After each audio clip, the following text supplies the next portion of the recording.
जय हिंद दोस्तों। और मैं पंकज कुमार चंद्रा और मेरा चैनल है ज्ञान राजधानी। मैं आज आपको राष्ट्रपति का पार्ट 2 पढ़ाने जा रहा हूँ, जिसमें राष्ट्रपति की पदावधि के बारे में बताऊँगा।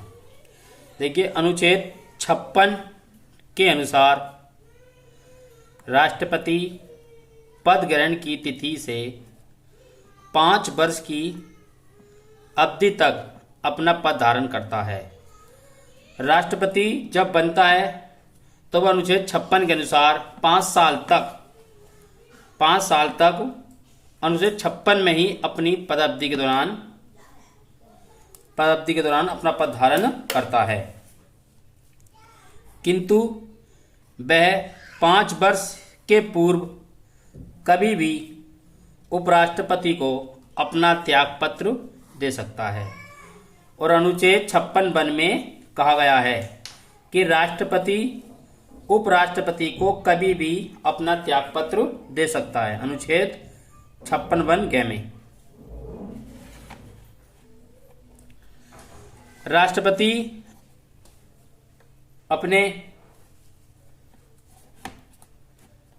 5 वर्ष की पदावधि की समाप्ति के बाद भी अपना पद धारण किए रहता है, जब तक कि नया राष्ट्रपति अपना पद ग्रहण नहीं कर लेता है। अनुच्छेद 56 में राष्ट्रपति ने त्यागपत्र दे दिया, अगर नया राष्ट्रपति नहीं मिला अवधि तक, तो पुराना राष्ट्रपति जब तक रहेगा जब तक नया राष्ट्रपति नहीं आएगा। इस स्थिति में उपराष्ट्रपति कार्यवाहक राष्ट्रपति के रूप में कार्य नहीं करता है। ध्यान रखना, कार्य नहीं करता। कब तक? जब तक नया राष्ट्रपति नहीं आता, जब लोग पुनः राष्ट्रपति ही रहेगा। राष्ट्रपति जब उपराष्ट्रपति को अपना त्यागपत्र देता है, तब उपराष्ट्रपति तत्काल इसकी सूचना लोकसभा अध्यक्ष को देता है। अगर राष्ट्रपति त्यागपत्र दे रहा है, तब उपराष्ट्रपति उसकी सूचना तुरंत लोकसभा अध्यक्ष को देता है। अगला है राष्ट्रपति की पद की रिक्ति की पूर्ति। मतलब राष्ट्रपति जब त्यागपत्र दे देता है, पद खाली हो जाता है, तो उसकी रिक्ति कायम आती है। अनुच्छेद 62 में राष्ट्रपति पदावधि समाप्त होने के पूर्व ही नए राष्ट्रपति के लिए चुनाव संपन्न कर लिए जाएंगे। अनुच्छेद 62 में कहा गया है, यदि राष्ट्रपति का पद मृत्यु, त्यागपत्र, महाभियोग या किसी अन्य कारण से रिक्त होता है, तो उसको भरने के लिए चुनाव 6 माह के भीतर कराने होंगे। ये क्वेश्चन कई फिर पूछ चुका है कि राष्ट्रपति का त्यागपत्र देता है तो 6 कितने माह में त्यागपत्र होते हैं? अनुच्छेद 6 में, और माह 6 में। उपराष्ट्रपति कार्यवाहक राष्ट्रपति के रूप में कार्य करता है। जब राष्ट्रपति त्यागपत्र दे देगा तो उपराष्ट्रपति क्या करेगा? कार्यवाहक रूप में कार्य करता है। उपराष्ट्रपति का भी पद रिक्त हो तो भारत का मुख्य न्यायाधीश पद संभालता है। अगर राष्ट्रपति ना हो तो उपराष्ट्रपति बैठेगा, उपराष्ट्रपति ना हो तो मुख्य न्यायाधीश के पद भी रिक्त हो तो, अगर मुख्य न्यायाधीश का पद भी रिक्त हो तो उच्चतम न्यायालय का वरिष्ठतम न्यायाधीश कार्यवाहक राष्ट्रपति के रूप में कार्य करता है। एम हिदायतुल्ला भारत के एकमात्र ऐसे मुख्य न्यायाधीश हैं जिन्हें 20 जुलाई 1969 से 24 अगस्त 1969 तक कार्यवाहक राष्ट्रपति के रूप में कार्य किया था। पहले भारत के मुख्य न्यायाधीश एम हिदायतुल्ला जो राष्ट्रपति के पद पर बैठे थे, कार्यवाहक। मैं तुम्हें और बता दूं कि राष्ट्रपति 25 जुलाई को ही शपथ लेता है। अब देखिए, राष्ट्रपति द्वारा शपथ या प्रतिज्ञान, राष्ट्रपति शपथ कौन दिलाता है? अनुच्छेद 60 में कहा गया है कि राष्ट्रपति अपना पद ग्रहण करता है। अनुच्छेद 60 में राष्ट्रपति अपना पद ग्रहण करता है।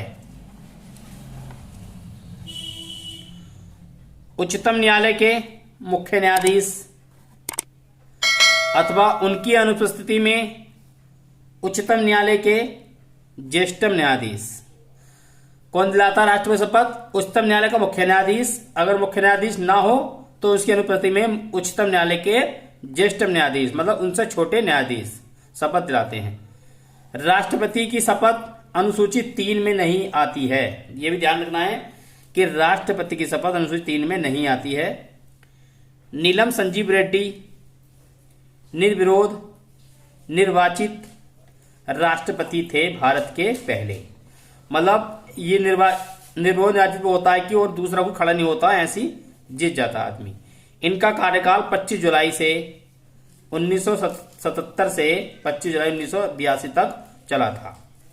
और इनकी वजह से अभी मैंने पीछे पढ़ाया है कि 25 जुलाई को ही शपथ होती है भारत के राष्ट्रपति की। देखिए, राष्ट्रपति के वेतन एवं भत्ते कैसे दिए जाते हैं। अनुच्छेद 59(3) में कहा गया है कि राष्ट्रपति बिना किराए दिए शासकीय आवास का उपयोग करेगा। मतलब अनुच्छेद 59(3) में राष्ट्रपति को बिना किराए दिए सरकारी आवास मिलेगा, कोई किराया नहीं देगा। राष्ट्रपति का वेतन संसद द्वारा तय किया जाता है अधिनियम 1951 में। ये क्वेश्चन बहुत अच्छा है कि राष्ट्रपति का वेतन कौन से अधिनियम में दिया जाता है? 1951 में। और राष्ट्रपति का चुनाव कौन से अधिनियम के तहत होता है? 1952। वेतन मिलना 1951 में। राष्ट्रपति का वेतन भारत की संचित निधि से दिया जाता है।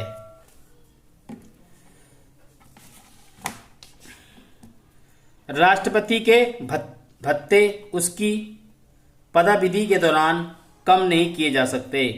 अनुच्छेद 59(4) में देखो, ये अनुच्छेद 59(4) हो गया या 59(3) हो गया।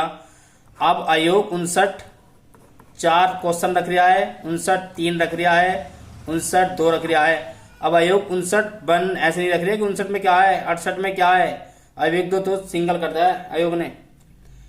1951 में राष्ट्रपति सैलरी 10,000 थी। 1985 में 15,000 हो गई। 1989 में 20,000 हो गई। 1998 में 50,000 हो गई। मगर ये भत्ते लग रहे हैं राष्ट्रपति को जब जैसा वेतन बढ़ता है कि 7 में वेतन बढ़ गया, 5 में बढ़ गया, उसके अनुसार 2008 में 1.5 लाख रुपए थी। और वर्तमान में जो सैलरी है राष्ट्रपति 2008 से बढ़ी थी कितनी? 5 लाख रुपए मिलते हैं। और मैं जानकारी बता दूं कि राष्ट्रपति को टैक्स देना पड़ता है। 1.5 लाख रुपए राष्ट्रपति को टैक्स लगता है। और राष्ट्रपति जब पद से हट जाता है तो उसे आधा वेतन मिलता है।